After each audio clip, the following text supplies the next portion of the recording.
अस्सलाम वालेकुम रहमतुल्लाहि व बरकातहू। दोस्तों, तुम्हें अल्लाह और उसके रसूल का वास्ता दोस्तों इस वीडियो को देखकर जाएं। असदुद्दीन ओवैसी साहब ने भारत के तमामी उलमाए कराम और शोराए कराम और तमामी बड़े बड़े मुफ्तियां इज़ाम और तमामी पीरान इज़ाम की बारगाह में एक बहुत बड़ी इल्तिजा की है। दोस्तों, वो ये है कि किस तरह नरेंद्र मोदी भारत के तमामी मस्जिदों को, मदरसों को, खानकाहों को और मुसलमानों के वक्त की प्रॉपर्टियों को छीनना चाहती है। उसको लेकर असदुद्दीन ओवैसी साहब ने भारत के तमामी मसलक के मानने वालों, इमामों और उलमाए कराम, शोराए कराम और तमामी पीराने इज़ाम और तमामी बड़े बड़े उलमाए कराम की बारगाह में गुजारिश की है। और गुजारिश वो क्या किए हैं, असदुद्दीन ओवैसी साहब ने क्या पैगाम दिया है, आप इस वीडियो को अल्लाह उसके रसूल का वास्ता है जरूर देखकर जाएं। देखिए असदुद्दीन ओवैसी साहब ने क्या पैगाम दिया है। तो भारत के तमाम मसाजिद के इमामों से अपील कर रहा हूं, आप जुमे की नमाज से पहले, जुमे के खुतबे से पहले अपने बयानों में इस कानून की मजम्मत करिए, इस कानून की मजम्मत करिए, बेदार करिए मुसलमानों को जो ख्वाब गफलत में है अभी तक। याद रखो, मैं तुमको पुकार पुकार कर कह रहा हूं, अगर आज तुम बेदार नहीं होगे तो आने वाली नस्लें तुमको हमको कोसेंगी कि तुमने हमारी मस्जिद को तक नहीं बचा सके, तुम्हारे औलिया अल्लाह के आस्थानों को नहीं बचा सके, तुम्हारे खबरस्तानों को नहीं बचा सके, जो हमारे बुजुर्ग उस खबरस्तान में आराम कर रहे तुमने उनको भी बर्बाद कर दिया। उठो भारत के मुसलमानों, यह वक्त उठने का है। मैं बार बार तुमसे कह रहा हूं, मेरी एक एक बात को अगर यकीन नहीं करना है तो अपने दिल से और अल्लाह से दुआ करके पूछो, या अल्लाह ये शख्स सही कह रहा है, झूठ कह रहा है। यह हो रहा है। यह वफ़ का कानून क्या है? अभी all India Muslim personal board के सदर ने हमसे कहा कि वफ़ एक इबादत है, वफ़ एक इबादत है और इबादत को छीनना चाह रहे हैं नरेंद्र मोदी। क्यों छीनना चाह रहे? ये बोलते कि नहीं, 8 लाख एकड़ जमीन वक्फ की है। किसी गवर्नमेंट ने नहीं दी हमको, किसी आरएसएस बीजेपी के लोगों ने हमको नहीं दी, मोदी ने नहीं दी, अमित शाह ने नहीं दी, किसी कांग्रेस के या किसी पॉलिटिकल पार्टी के लीडर ने नहीं दी। यह पब्लिक प्रॉपर्टी नहीं है, यह प्राइवेट प्रॉपर्टी है। हमारे बुजुर्गों ने दिया है, अल्लाह के नाम पर उसको वक्फ किया है। जैसा कि सदर साहब ने कहा कि यह इबादत है, उसका कानून है। अब ये नए बिल में क्या कर रहे हैं? ये नए बिल में ये बोल रहे हैं कि सेंट्रल वक्फ काउंसिल में और स्टेट के वक्फ बोर्ड में, अच्छा अभी मैं मौलाना से कहा था कि जो महबूब नगर की वक्फ कमेटी है, जामा मस्जिद की भी कमेटी है ना, तो अब मोदी क्या करना चाह रहे हैं कि स्टेट वक्फ बोर्ड में पूरे मेंबर मुसलमान होते हैं, मशाइखीन के कोटा होता है, बार काउंसिल से आते हैं, एमएलए एमपी का कोटा होता है, और 3 एमिनेंट मुसलमानों में जो लोग हैं हुकूमत उनको नामजद करती। अब मोदी क्या बोल दिए कि एमएलए एमपी मुतवल्ली और ये बार काउंसिल का कोई इलेक्शन नहीं होगा, हुकूमत नामजद करेगी। जैसा हमारा उबैदुल्लाह कोतवाल साहब को माशाल्लाह जमाने के बाद उनसे इंसाफ हुआ, उनको चेयरमैन बनाए, उनको नामजद करे। तो मोदी क्या चाहते हैं कि स्टेट वक्फ बोर्ड में सिर्फ उसका सेक्शन पढ़ के सुनाता हूं मैं आपको, ये बहुत बीजेपी वाले परेशान हो जाते हैं। अब वक्फ बोर्ड का 2024 का कानून यह है कि सिर्फ 4 मुसलमान मेंबर बन सकते। कौन सी कैटेगरी से? मुतवल्ली, वो भी हुकूमत नामजद करेगी, एमिनेंट स्कॉलर माने आलिम दीन, और जो 2 और म्युनिसिपैलिटी या पंचायत से जो जीत कर आते उनको हुकूमत नामजद करेंगी। तो जब ये लोग वक्फ बोर्ड में जाकर बैठेंगे खुदा ना खास्ता, तो बोलेंगे महबूब नगर की डिस्ट्रिक्ट कमेटी में पूरे बीजेपी के लोग रहेंगे, महबूब नगर की जामा मस्जिद की कमेटी में पूरे आरएसएस के लोग रहेंगे। आपको क्या करना है? आप नमाज पढ़ो, हम रोक रहे हैं कि आपको, मगर कमेटी हमारे हाथ में रहेंगे। ये इनका मकसद है। इस बात को समझो आप मेरी, मैं ये चुप ऐसा नहीं कह रहा हूं। जब स्टेट वक्फ कमेटी में गवर्नमेंट नॉमिनेट करेगी, تو ظاہر ہے گورنمنٹ اسد الدین اویسی کو یا عبید اللہ کوتوال کو یا جابر کو نامنیٹ نہیں کرے گی، جس کو ہم حیدرآبادی دکنی میں بولتے چندی چوروں کے باپ کو اپائنٹ کرے گی. جو لوگ اپنا ایمان بیچنے کے لیے تیار ہیں ان کو اپائنٹ کرے گی، جو ختم نبوت کے منکر ہیں ان کو اپائنٹ کرے گی. اچھا، سینٹرل وقف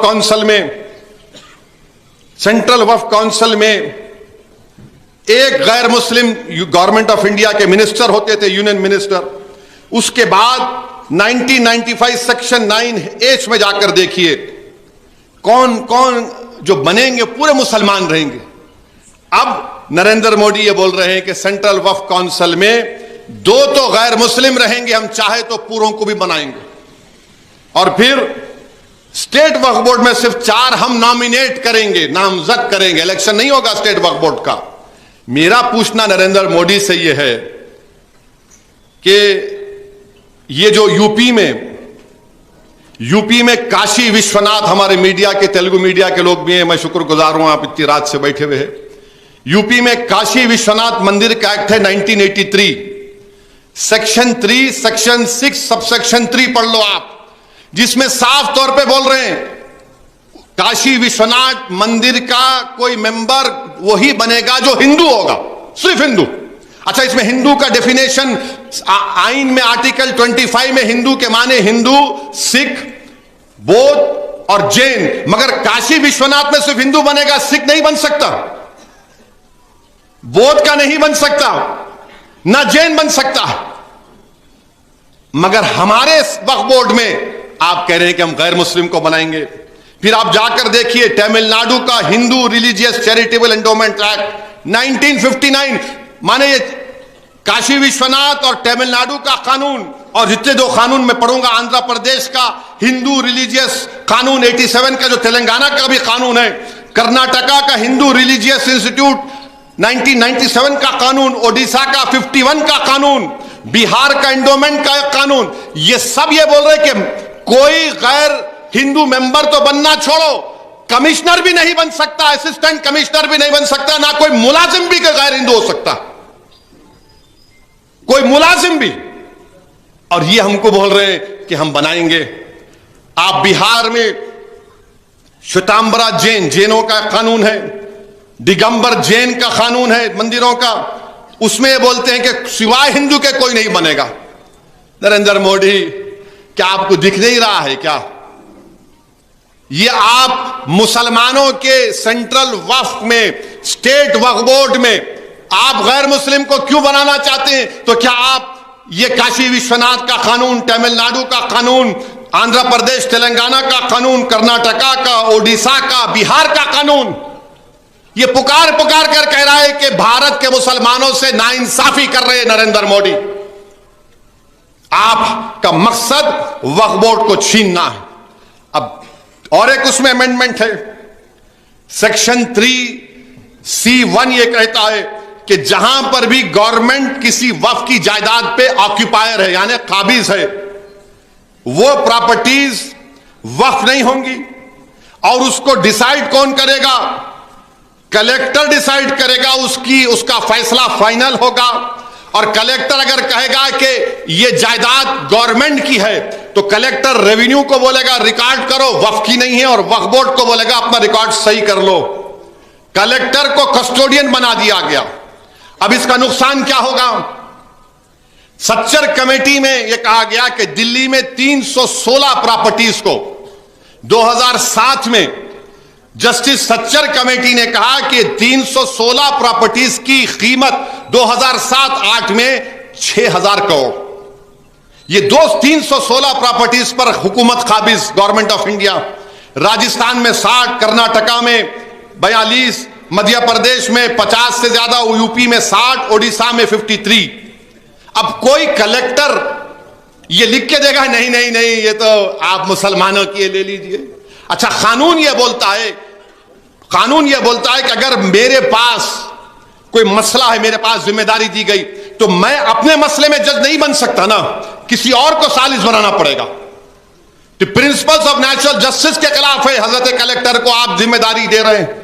پھر دوسرا اس میں یہ ہے، حضرت بیٹھے ہوئے ہیں، मुतवल्ली जो होता है वो जबानी ऐलान से भी मुतवल्ली होता है। ये कानून ये बोल रहा है कि नहीं, अब आप जबानी किसको मुतवल्ली नहीं बना सकते। सेक्शन 3(2) ओरल सक्सेशन गैब, जबकि ये तो 100 साल की रिवायत है, जबानी किसी को आप अपना मुतवल्ली बनाते हैं। अच्छा, मगर आप ये बिल तो ये बोल रहा, मगर एक कानून है, जाकिर वकील है, section 129 transfer of property act, oral gift होता नहीं होता, हिबा करते ना हम, वो एक्सेप्ट होगा। मगर अगर कोई मुतवल्ली बोलेगा कि नायब मुतवल्ली है, ये मेरा जानशीन होगा, नहीं, गायब। क्यों? क्योंकि वो जब खत्म हो जाएगा तो कलेक्टर साहब बोलेंगे गवर्नमेंट की प्रॉपर्टी है, कलेक्टर साहब ये बोलेंगे गवर्नमेंट की प्रॉपर्टी है। अच्छा, फिर इसमें एक और नया सेक्शन 3RA ये बोलता है कि वही मुसलमान वक्फ कर सकता है जो 5 साल से मुसलमान है। मोदी जी, क्या आप सर्टिफिकेट देंगे किसी को घर पे बुला के, चलो तुम्हारे 5 साल मुकम्मल हुए, अब तुम मुसलमान हुए? 5 साल उन्हें मुकम्मल करना कहते। मोदी, आपको क्या मालूम कौन मुसलमान है? नहीं है आपको मालूम तो बताओ। आप कौन होते हैं मेरे मुसलमान होने का फैसला करने वाले? नहीं, उन्हें 5 साल दिखाना। उन्हें अगर महबूब नगर में कोई मुसलमान बोल रहा कि भाई मैं ये जमीन अल्लाह के नाम पे इबादत समझ के वक्फ कर रहा हूं, तो कलेक्टर साहब बोलेंगे तुम 5 साल से मुसलमान है ही नहीं है। अरे, जब अम्मा के पेट में था तो अम्मा ने कुरान पढ़कर मुझे सुनाया। जब अम्मा के पेट से अल्लाह ने मुझे निकाला तो मेरे कान में आजादी गई। जब मैं चलना शुरू किया तो मुझे कलमा सिखाया गया। अब मोदी तय करेंगे मुसलमान कौन है, आरएसएस तय करेगी मुसलमान कौन है। यह कानून यह कह रहा है कि यह तय करेंगे कि तुम मुसलमान है या नहीं। ये सेक्शन 3RA पढ़ लो, आप अंदाजा लगाओ क्या होने वाला है। फिर ये खड़े होकर बोलेंगे तो मुसलमान नहीं है, जाओ कोर्ट को जाके प्रूफ करो। अब मुझे मुसलमान हूं नहीं हूं, कोर्ट को जाना पड़ेगा। फिर एक सेक्शन 3R आई है, वक्फ बाय यूजर। यानी वक्फ बाय यूजर का मतलब यह है कि मैं अगर किसी जगह पे, दरगाह पे उर्स होता है तो उर्स तो सिर्फ मुसलमानों में होता है ना, और फिर अगर मस्जिद है, नमाज तो सिर्फ मुसलमान ही पढ़ता है। दरगाह में हिंदू भी आ सकते हैं, कोई भी आ सकता है, मगर दरगाह के जो रस्म और रिवाजात हैं, जो उर्स के तमाम तकारीब हैं, वो मुसलमान ही करता है। खानखाएं हैं, खबरस्तान हैं, यतीम खाने हैं, तो इसको इस्तेमाल से कानून ने कहा कि वक्फ बाय यूजर से ये वक्फ हो गए। अब मोदी ये कह रहे हैं कि नहीं, मैं वक्फ बाय यूजर को ही निकाल दूंगा। यानी अगर आप महबूब नगर की किसी एक मस्जिद में 60 साल से नमाज पढ़ रहे हैं, अगर आप महबूब नगर में किसी एक दरगाह में जाकर उर्स में फूल पेश कर रहे हैं, किसी खानखाह में बैठकर अल्लाह का जिक्र हो रहा है, तो मोदी ये कह रहे हैं कि तुम वक्फ बाय यूजर नहीं है, कलेक्टर तय कर देगा ये गवर्नमेंट की प्रॉपर्टी और छीन लो इनके हाथों से। ये वक्फ बाय यूजर का है। और आपको जानकर हैरत होगी कि उत्तर प्रदेश में 1,22,599 रजिस्टर्ड वक्फ प्रॉपर्टीज है। कितने हैं? 1,22,599 रजिस्टर्ड वक्फ प्रॉपर्टीज है। उत्तर प्रदेश में वक्फ बाय यूजर कितने प्रॉपर्टीज हैं? 1,22,027। 90% प्रॉपर्टीज उत्तर प्रदेश में वक्फ बाय यूजर है। खबरस्तान है, खानकाह है, दरगाहें हैं, मस्जिदें हैं।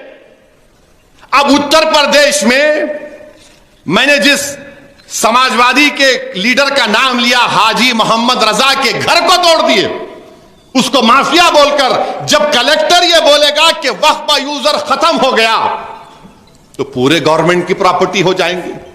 मैं पूछना चाहता हूं मोदी से, वक्फ बाय यूजर निकलेगा तो कौन से कानून के तहत मेरी जायदाद को इबादत मिलेगी? तो मोदी बोलेंगे मोदी है तो मुमकिन है। और मुमकिन क्या है कि हम गवर्नमेंट हमारी है, हम ले लेंगे। نہ قبرستان بچے گا، نہ درگاہیں بچیں گی، نہ مساجد بچیں گے، نہ خانقاہیں بچیں گی، نہ زراعت کی زمین جو لوگ وقف کرتے وہ بچیں گی. یہ وقف با یوز اگر ختم ہو جائے گا. میں تو بھارت کے تمام مساجد کے اماموں سے اپیل کر رہا ہوں، آپ جمعے کی نماز سے پہلے، جمعے کے خطبے سے پہلے اپنے بیانوں میں اس قانون کی مذمت کریے، اس قانون کی مذمت کریے، بیدار کریے مسلمانوں کو جو خواب غفلت میں ہے ابھی تک. یاد رکھو، میں تم کو پکار کر کہہ رہا ہوں، اگر آج تم بیدار نہیں ہوگے تو آنے والی نسلیں تم کو ہم کو کوسیں گی کہ تم نے ہماری مسجد کو تک نہیں بچا سکے، تم ہمارے اولیاء اللہ کے آستانوں کو نہیں بچا سکے، تم ہمارے قبرستانوں کو نہیں بچا سکے. جو ہمارے بزرگ اس قبرستان میں آرام کر رہے تم نے ان کو بھی برباد کر دیا. اٹھو بھارت کے مسلمانوں، یہ وقت اٹھنے کا ہے. میں بار بار تم سے کہہ رہا ہوں، تم اگر مجھ سے نفرت کرے تو کرو مجھ سے نفرت، دل کھول کے کرو، مگر یہ تو سب کا مسئلہ ہے نا میرے بھائی. یہ کوئی جو بندیوں بریلویوں کا اہل حدیث کا مسئلہ نہیں ہے، یہ وقف کا مسئلہ ہے. جو جائیداد اللہ کے نام پر ہے، تم اور ہم کیا جواب دیں گے حشر کے میدان میں؟ اس اللہ کے سامنے ہم کیا بولیں گے کہ پروردگار جو ہم تیرے نام پہ چیز تھی اس کو نہیں بچا سکے؟ کیا جواب دو گے آپ اور ہم؟ بتاؤ. تو نوجوانوں، بزرگوں، میری عزت دار ماں اور بہنوں، خوب دعائیں کریے اور احتجاج کے لیے تیار رہیے. بی جے پی ہریانہ میں ہرانا ہے اس کو وہاں پر انشاءاللہ تعالی. کشمیر اور جموں میں خاص طور سے بی جے پی کو ہرانا. اور یاد رکھو مسلمانوں، تم اگر یہی سمجھو گے کہ ہم نہیں ان کو ہے، فلاں ہے، ارے ہے بابا، مگر تمہارے درمیان میں بھی سے تھوڑے دیوانوں کو پیدا کرو، تھوڑے دیوانوں کو پیدا کرو جو تمہاری لڑائی لڑ سکے. ظالموں نے پورے مل کر ایک مرد مجاہد امتیاز جلیل کو ہرا دیا اور مہاراشٹرا میں، کیونکہ جانتے تھے اگر یہ جیتے گا تو اسد الدین اویسی کے ساتھ پارلیمنٹ میں ہماری نیند حرام کر دے گا. میرے عزیز دوستوں اور بزرگوں، اسی لیے میں آپ سے اپیل کر رہا ہوں، اپنی سیاسی قیادت کو بھی مضبوط کرو. پہچانو ان چیزوں کو. جو وکلا ہیں، مسلم وکلا، وہ سیمینار کریں، وہ مسجدوں کے ذمہ داروں سے اجازت لے کر جمعے کے دن جا کر اس قانون کے بارے میں بتائیں. جو مشائخین عظام ہیں وہ اپنے خانخواہوں میں نہ بیٹھیں، بلکہ خانخواہوں سے نکل کر رسم شبیر ادا کرنے کا وقت ہے. یہ جو لوگ یتیم خانے چلاتے ہیں ان کو خطرہ ہے، مساجد کو خطرہ، درگاہوں کو خطرہ، سب چھین لی جائیں گی. جس نے اس طرح کے قانون بنا دیے، میرے بھائی، یہ ہماری لڑائی ہے، یہ ہماری شناخت کی، ہماری عبادت کرنے کی لڑائی ہے. یہ اگر آج ہم اس میں کوتاہی کریں گے تو نقصان کس کا ہوگا آپ جان لو. نقصان ہمارا ہی ہونے والا ہے خدا نہ خواستہ. یہی چند گزارشات میں نے اختصار کے ساتھ آپ کے سامنے رکھا ہوں. احتجاج کا جب اعلان ہوگا تو احتجاج پرامن ہونا چاہیے اور پرامن ہی ہوگا انشاءاللہ تعالی. جس طرح CAA میں ہماری ماں بہنوں نے برقع پہن کر نکل کر آئے تھے، جس طرح ہمارے بزرگ ہماری رہبری کر رہے تھے وقف کو بچانے کے لیے، ورنہ ایک مسجد ہم کھو چکے ہیں، ایک مسجد ہم کھو چکے ہیں، اور مسجدوں کو، خانقاہوں کو، درگاہوں کو، یتیم خانوں کو ہم نہیں کھوئیں گے انشاءاللہ تعالی. واخر دعوانا الحمدللہ رب العالمین.